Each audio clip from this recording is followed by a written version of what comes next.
Bem, hoje aqui na Rádio Baruch FM, no portal Baruch Comunicações, recebendo a Andréia e o Tito Belo, que estão com, no próximo dia 19 de setembro, o espetáculo O Inverno e a Primavera da Alma. Isso.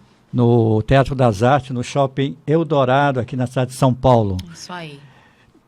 Tito, Andréia, gostaria de colocar para vocês algumas questões que eu acho importante aqui na Baruch, né? Eu sempre gosto de desenvolver, não só falar do serviço da peça, mas trazer alguns temas que eu acho importante no dia de hoje.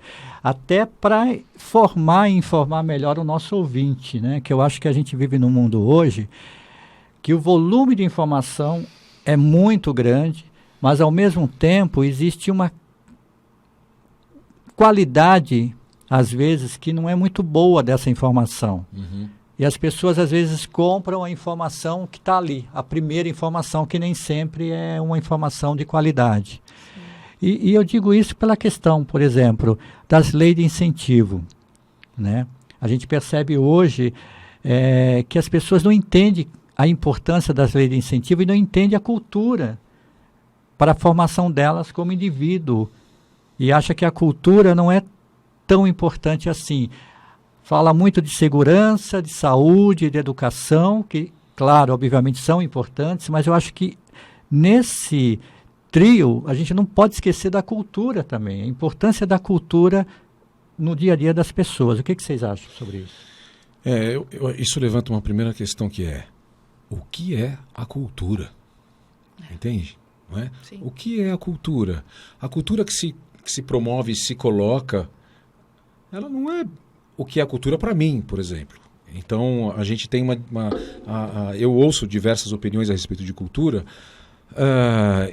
A cultura, para mim, ela é outra coisa. Cultura, ela está além da arte, vamos dizer assim. A arte é um aspecto da cultura.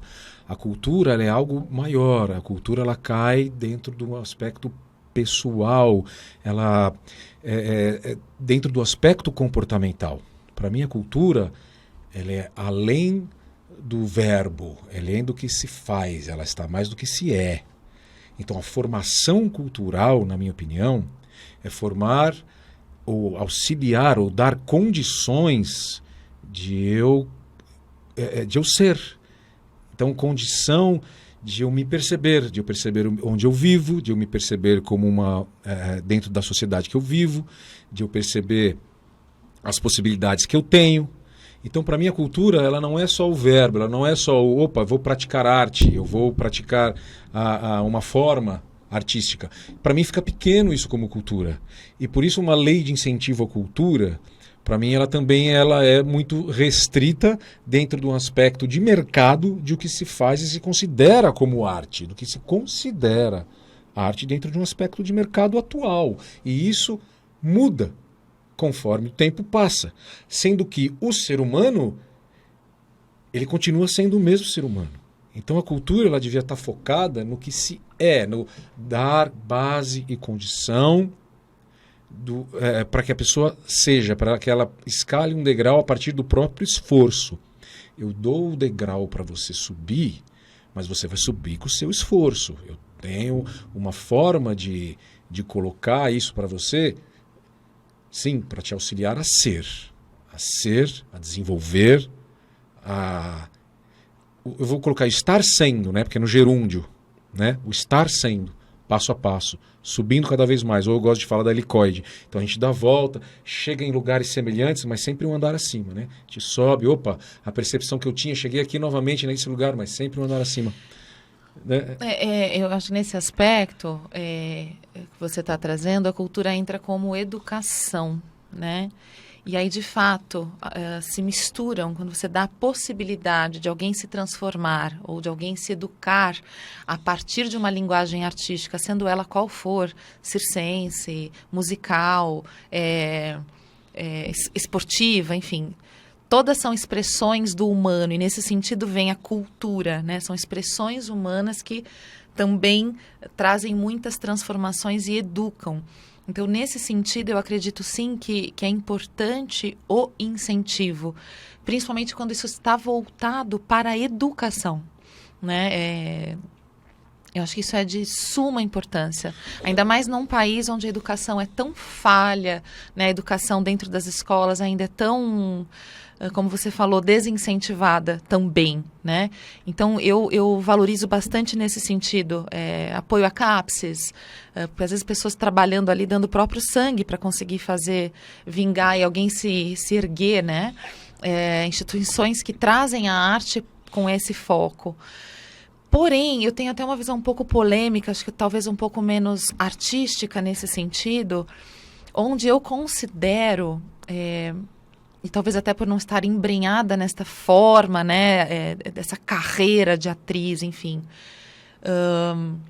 mas eu considero a arte como se faz arte, né, que seja um espetáculo, que seja um show, que seja...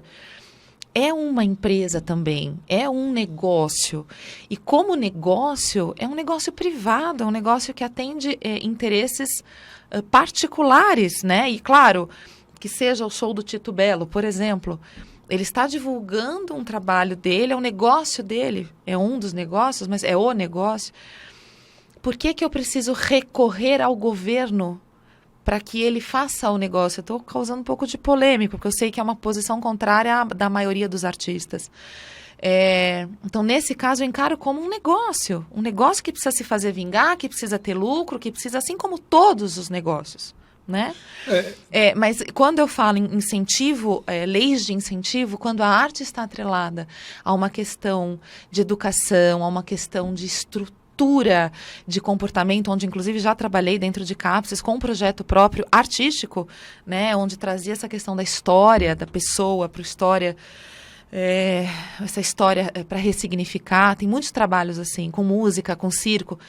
Isso eu acho realmente assim fundamental, porque a cultura estrutura. É um reflexo, como o Tito disse, é uma forma de se enxergar e se sentir fazendo parte de algo. Então, nesse caso, eu acho que é muito importante o incentivo. Isso que você falou é o que eu chamo do degrau, porque quando você dá educação, e essa educação é absorvida, você dá condição de educação ser absorvida, né? É diferente, né?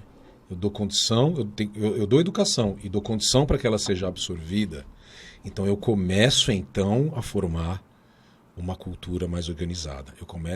Para mim a cultura é isso, porque se você não para na faixa de pedestres com o carro e você também jogar lixo na rua, isso também é a cultura que se estabeleceu no local onde você vive, não é? E isso muda. Aqui dentro do Brasil você muda de cidade para cidade, estado para estado. A gente tem culturas muito diferentes aqui dentro. Quer dizer, então a cultura ela não está só vinculada à arte. Para mim a cultura ela é eu significar, né, o educar e a condição da absorção da educação. Para mim isso vai refletir na cultura. Isso vai refletir na cultura. Isso vai se estabilizar como uma cultura, vamos dizer, ativa, como uma cultura próspera. O que é a cultura próspera? Eu vou mentir se eu não estiver pensando no humano como centro de tudo. Para mim, uma cultura próspera é aquela que retorna as coisas ao humano. Então eu vou ter condição de fazer com que o cidadão ele possa ter as condições, ter boas condições, ter condições básicas, e aí sim, de lidar com a arte, mas também de lidar com a saúde, e também de lidar com a educação, e também de lidar... Então eu retorno as coisas. Para mim a cultura é mais. A gente vê também um pouco dos valores invertidos nesse sentido, né? Assim, a história do... não dou saúde, não dou educação, mas eu dou a lata para você batucar. Né? Fica invertido um pouco. E aí também, não que isso não seja cultura, isso também é. Mas usa-se muito dessa história da cultura para disfarçar outras faltas que são tão estruturais, como a arte é uma estrutura. Também é. Né? Legal. Pessoal, e sobre a formação de público? Que, né, as pessoas que convivem com eventos culturais, né, dizem... Essa questão, por exemplo, do teatro mesmo, né, desse show. A gente fala... As pessoas, elas não gostam de ir ao teatro, elas não têm o hábito de ir ao teatro não chega nas pessoas. O que vocês né, o que a gente pode dialogar sobre esses aspectos da formação de público? Eu acho que as duas coisas. Eu acho que as duas coisas. E volto a repetir, como a gente não tem uma educação fornecida adequadamente e não tem também a base que estrutura a absorção da educação, então, às vezes eu acabo dizendo que eu não gosto de teatro simplesmente porque eu nunca fui, não conheço e não ouço falar, porque a cultura familiar da região que eu moro é essa. O teatro é coisa para outro público. A educação escolar mesmo. Tem essa percepção de que o teatro ainda é elitizado?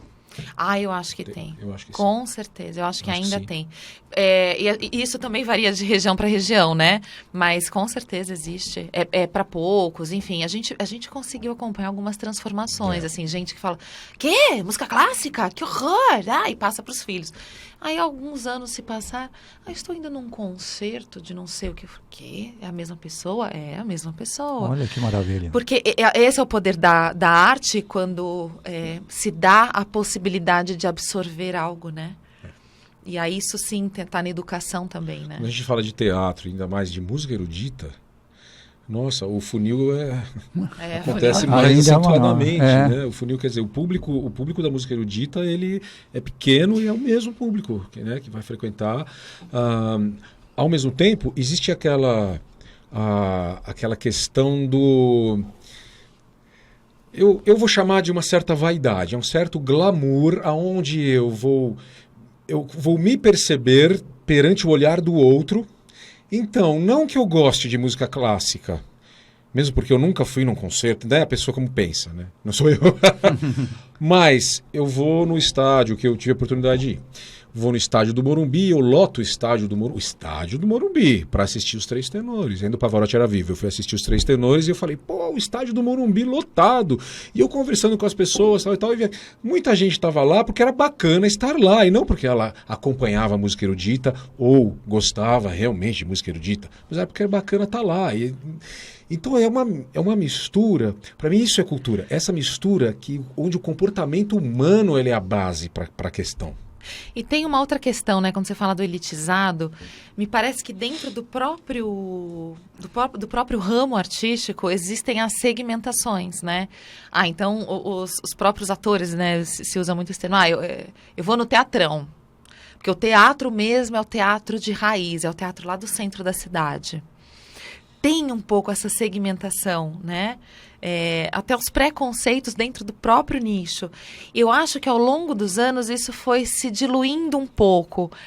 E eu percebo que o teatro, né, o que acontece dentro do teatro, ele vai muito em ondas. Então, parece que o teatro passa por fases assim de secura mesmo, de escassez, de temas que não são atraentes, como você falou, não chegam no público, né? E a gente vem hoje, de acordo com até a própria exposição da mídia, né, em relação a cantar, com os programas de televisão que falam disso, a dança, a própria interpretação, quer dizer, a mídia está contribuindo de alguma maneira para deixar isso mais avivado no inconsciente coletivo, né? Então, eu vejo que as pessoas também, ao mesmo tempo, estão buscando mais. A questão da internet também facilita muito a questão de eventos e tal. Mas não é fácil gerar público, não é fácil descobrir qual é o seu próprio público, né, dentro dessas segmentações. E tem também todos esses conceitos, como você disse, né, elitizado, não, é o teatrão, é o teatrinho, é o teatro de verdade, ou é a música X, ou essa música não é popular, ou essa música... São os rótulos, né? Os rótulos. Aqui que as pessoas costumam colocar dentro de caixinhas e aí você fica preso naquela situação. Uma coisa que, por exemplo, existe, e eu não gosto muito desse termo, mas é muito utilizado, é música brega. Porque quando você fala essa música é brega, mas alguém gosta, alguém se emociona, porque a música é universal, a música ela mexe com a memória afetiva das pessoas. Então a música pode não mexer comigo, mas mexe com você ou vice-versa. E a partir do momento que eu falo essa música é brega, essa música dá um conceito rotular essa música, né? De repente você aquele sentimento ele passa também a ter esse rótulo. E isso é muito ruim. E outra questão, Perfeito. né? Você deixa até de se envolver com aquilo por conta do rótulo. Que cai nessa coisa do elitizado, né? Que cai nessa coisa de que, às vezes as pessoas falam, eu não vou no teatro porque elitizado eu não vou me sentir bem. É um lugar que não vou me sentir bem.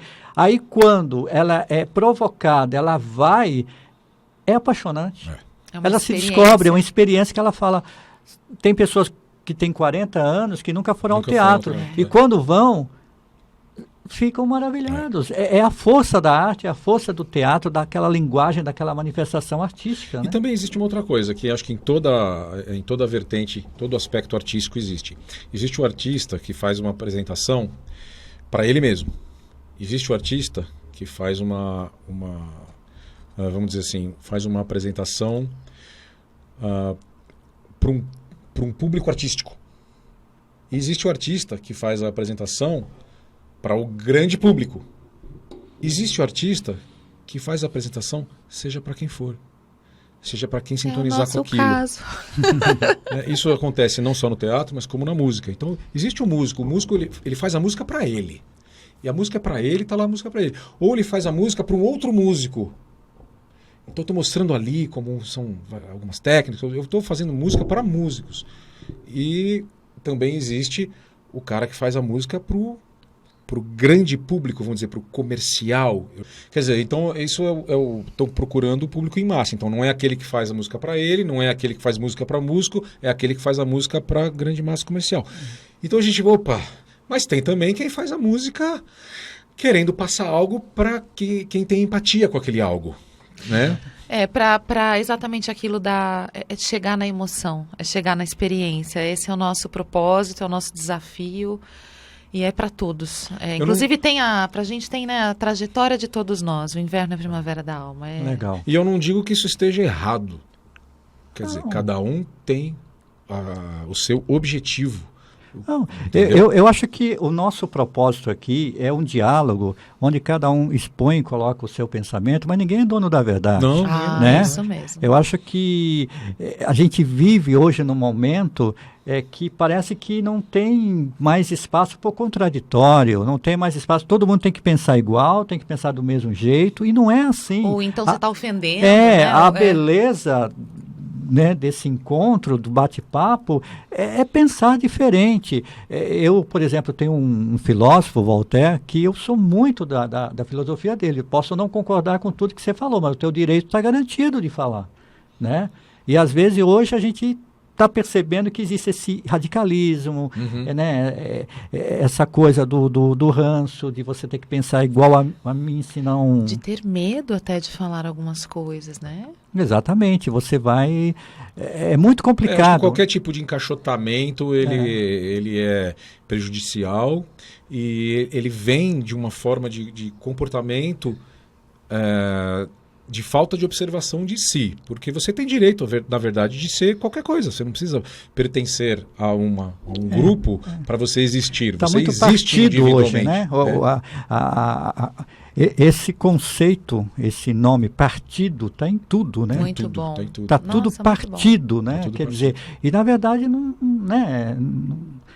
a gente tem que buscar uma integridade, né, do ser humano, essa convivência, né? Por isso que eu acho muito importante no trabalho que vocês desenvolvem, nesse espetáculo está muito bem representado, que é essa questão do psicológico, essa questão da terapia, né? Presente também a toda essa questão, toda essa arte, porque uma coisa também que eu percebo, que tanto no rádio como na televisão, no teatro e tudo, são profissões.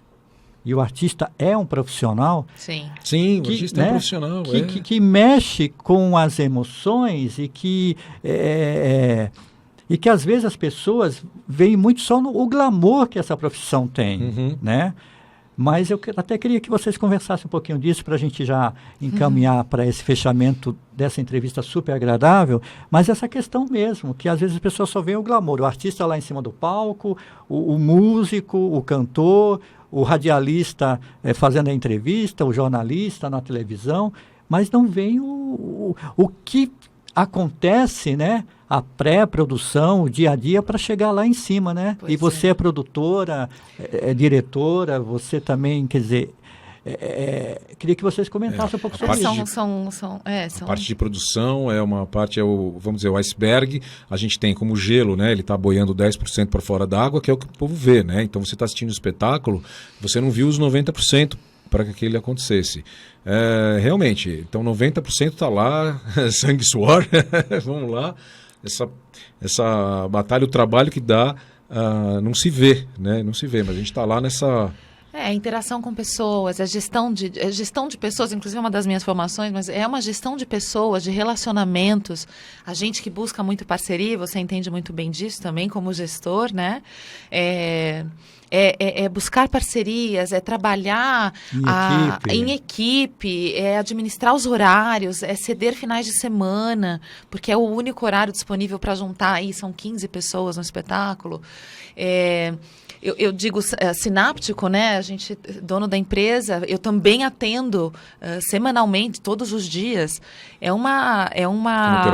Como terapeuta, é o preparo do próprio corpo, do próprio instrumento, né? Não só para os atendimentos, mas também pro espetáculo, né? Porque a gente resolveu também ir à frente. É a gestão financeira, é escrever um projeto, é fazer um filme, é gravar. É uma série de pratinhos, né? Eu gosto dessa imagem. Uma série de pratinhos que a gente vai fazendo rodar. Começa a fazer um rodar aqui, o outro está aqui, mas você também não pode deixar, porque senão para. Eu gosto dessa brincadeira. Eu gosto dessa multipotencialidade.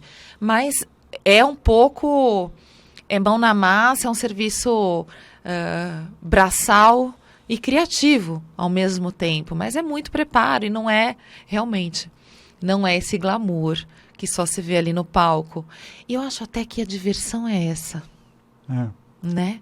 A gente, às vezes, deixa um pratinho cair para o outro girar melhor, mas as coisas... o movimento é... Eu acho que é isso também em relação à arte. É tirar desse ideário, né? Porque quando fica tudo muito no ideal... se perde um pouco a realidade. E não, a gente tem mão na massa, tem saúde para fazer, vamos lá, passo a passo as coisas se realizam. Isso aí, ideal, né? Vem de uma ideia. Né? A ideia é maravilhosa. Mas no chão da fábrica que a gente constrói, acontece, né? Bem, pessoal, quero agradecer muito ao presente de vocês. Obrigado. Do Tito, da André. Muito obrigada. Espetáculo multimídia, o Inverno e a Primavera da Alma, no Teatro das Artes, Shopping Eldorado, no dia 19 de setembro, 9 da noite. Isso. Né? Ingressos pelo Simpla, né? no site simpla.com.br ou no nosso site sináptico, com 2 Ys, Pmudo, sináptico.com. Ou na bilheteria do teatro, diretamente. Legal. Canais de interação, Facebook... Facebook, o Inverno e a Primavera da Alma. Instagram também, o Inverno e a Primavera da Alma. Tem o nosso site, o Sináptico. Temos aí o Instagram do Tito Belo. Temos o meu Instagram, Andréa Frei. O Instagram Sináptico também. No Facebook, Andréa Frei. Encontra-se também todos os conteúdos terapêuticos. Bacana. Bem, quero agradecer mais uma vez a presença de vocês aqui. Muito obrigada por esse papo. É sempre muito gostoso, né? Nós que agradecemos. E vamos terminar com música? Vamos. Obrigada, Frânio. Obrigado. Muito bom estar aqui. Alguma sugestão, André? Eu vou fazer o seguinte. Eu gostaria de fazer o seguinte. Ao invés de terminar com uma música, terminar com uma frase. Um trechinho de um texto da peça, pode ser? Com certeza, vamos lá. Então vamos lá. Para que a verdadeira expressão aconteça, é preciso amolecer o peito e deixar a água rolar. É preciso deixar a dor doer. É preciso, às vezes, um novo ângulo que traga um novo olhar. É preciso mudar, sintonizar uma nova estação, viver sob nova direção. Afinal, a vida é aquilo que percebemos e significamos.